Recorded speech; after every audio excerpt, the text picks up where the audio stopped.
It's January, it's the 2nd of January. It's the time when most of us really start taking a little bit of an interest in our health, having, let's face it, probably ignored it for quite a lot of the indulgences over Christmas, whether it be booze or food or both. Certainly in my case, going to be maybe doing a bit of working out, maybe go on a little bit of a low-cal diet or not. But one thing I won't be doing is giving up booze. Why would you do that, people? But also, I won't be giving up meat or dairy. But Veganuary is a new thing. And an awful lot of people are planning to take part being vegan for the entire month of January. That said, though, health experts have issued a warning saying, actually, it can actually be bad for your health because, amazing story, folks, meat is actually good for you. Well, let's talk about this right now with Orin Cooley-Greene, who's the spokesperson for Animal Rising and joins us again. Hello, Orin. Thank you very much indeed for joining us. You're welcome. Thank you for having me. Lovely to see you again. So, look, you're a vegan all year round, all 12 months.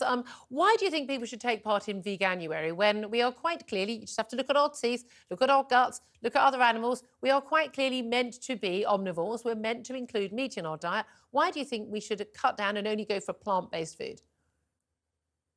Yeah, well, I think firstly, Veganuary is just a great opportunity because oftentimes people can feel worried about starting on this type of diet because they feel like there's not the support there for them. So firstly, it just provides a really good opportunity to do it with other people. But I think that, I appreciate your comment about us needing to eat meat, but I think that the science shows that that's really just not a necessity, especially in our day and age. We've got so many different foods you can be eating instead of meat. If you need your protein, you can be getting your legumes and your nuts and these kind of things. If you need, the one that people worry about often is B12, you can get that from supplements, and it's also a byproduct of our food system that we don't have that in such large quantities. No, but hold on a minute. When people say, oh, but you can get it from, from a supplement, this is the thing. By definition, the fact that you can't get it in any other foods, B12, and that you need it, the fact you can't get it in a vegan diet tells you that a vegan diet isn't a healthy diet and is not a diet that human beings are supposed to live on. Yeah, so I think it's a really interesting point you bring up because I completely understand. I think that the reason, what's been shown, the reason why B12 isn't common in plant foods, and also just as a bit of a side point, B12 in animal foods often comes from the animals being supplemented themselves.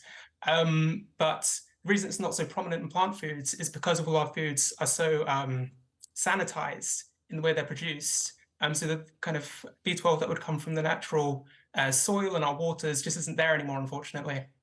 Okay, well, I mean, but the thing is, the reality is, we live in the day and world, in the world we live in, we have the teeth, we have the gut system to decide to be, omnivores, to include meat in our diet. People probably eat too much meat in their diet these days, I think. I mean, it does take a longer time to actually digest and the like, and we need to have more vegetables and fruit in our diet. But, there are worries that people are going to be deficient in key nutrients, not just B12, but vitamin A as well, iodine and other things. And they talk about how this can people are, suffering from dementia earlier, that they are their bones affected in later life as well. That children are not recommended, pregnant women not recommended to be vegans. It seems to me that this is a fad that has had its day, and people are waking up to the fact that, like all faddy diets, it's not healthy.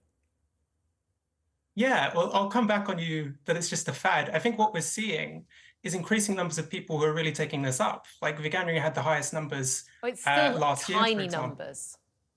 I mean, it's smaller than the general population, sure, but everything starts small. Yeah, I mean, we're getting, it's like about under 1%. And I know people who say, oh, I'm vegan apart from when I do actually eat dairy, or I'm vegetarian apart from when I do have bacon. I mean, come on.